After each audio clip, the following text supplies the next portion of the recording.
We are the ones who build the vision of fear in the future. Because the future doesn't yet exist. Tomorrow is very much a blank page. And even if there are known challenges in the future, we still can't see the chapter after that. All we can do is show up each day, faithful, ready, doing our best. And when we can do that over and over and over again, suddenly things aren't so scary. Monsters fade with light. And sometimes, we forget that. And we hold so much from our past in our mind that we're not even free in the moment because we're scared. I always tell the story, if you've ever been to my seminars, I often tell the story of when I was like 12 or 13 years old. I had gone and shut out the lights in the house, went to bed, and was just getting comfortable in bed and happened to look around my room. And in the closet, there was a figure in the closet. And it scared me. Like, I was like, someone in my closet. It was like a terror. I'd pull up the sheet as if, the sheet is going to protect me from the axe murderer, not so good. But I pulled up the sheet and I was mortified. And I just sat there and I was just like, I felt all these fears and all these thoughts went through my head and it was just terrible. And finally I was like, just laying there and I was like, I realized how ridiculous it was because if it is an axe murderer, here I am, just not going to do anything. And I willed myself to throw off the covers, go turn on the light, and then attack this thing, right? And of course, what I see, turn on the light, go to the closet. It's my baseball cap, my winter jacket, hanging just at the right angle with the right shadows. There's no monster there. I had made up something bigger in my mind than what was actually there. Mental resilience is often about the truth of light being shed on things, sometimes facing it, sometimes finally talking about it, finally sharing about it, finally sitting down with it and looking at what it is. Sometimes it's getting perspective on something. But that mental resilience comes from perspective, going, oh, I thought this thing was big and scary and awful and traumatic and going to be forever. And then mental resilience goes, oh, when I turn the light on it, I recognize, yeah, wasn't good, but there it is. It's not as big and scary as I thought it was. Or, hey, let me shed some light on it and have a conversation with people, bring out this hurt and share this thing with people. Because you know who becomes really resilient? Communicative people. People who open up their heart, open up their mouth, share with others their experience and their struggles, because often it's talking through those challenges, demons, villains, monsters, whatever metaphor you want to use. It's in discussion that we other people talk about it like, oh, that thing's not so scary. Oh, and in processing, I'm understanding my feelings more. Again, this is just why I think it's so important. Most people have never had these tools and they've never summoned the courage to talk about things.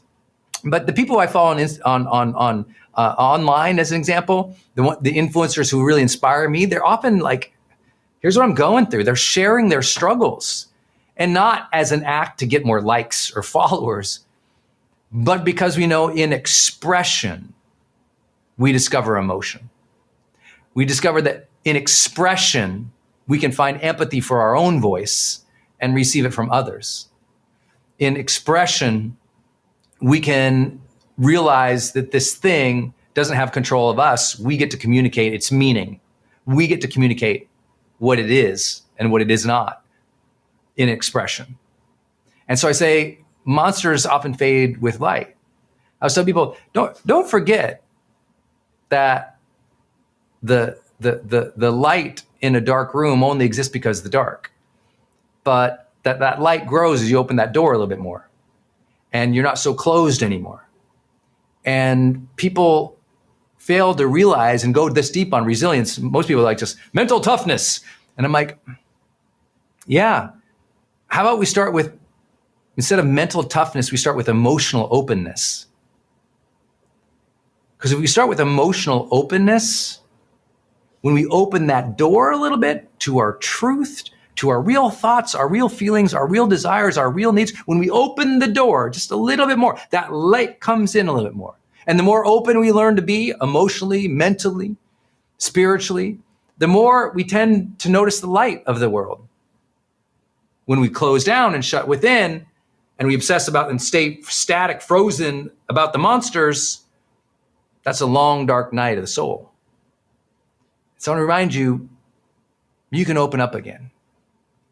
That might be the first next right step for you, to open, to express, to share.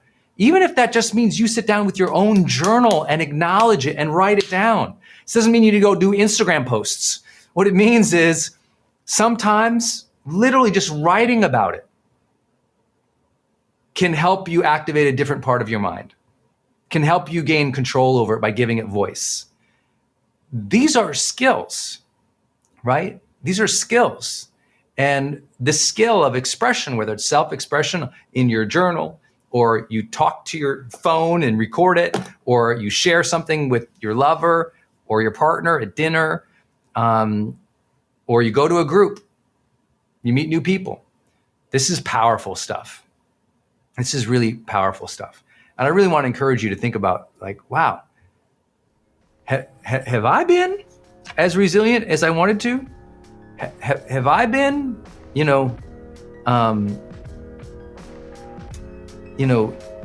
stuck in a room thinking there's bigger monsters out there? Because another part of resilience is that perspective to realize that tomorrow that you're so scared about, it's a baseball cap and a jacket. It's a mental projection. We are the ones who build the vision of fear in the future. Because the future doesn't yet exist. Tomorrow is very much a blank page. And even if there are known challenges in the future, we still can't see the chapter after that. All we can do is show up each day, faithfully, ready, doing our best. And when we can do that over and over and over again, suddenly things aren't so scary.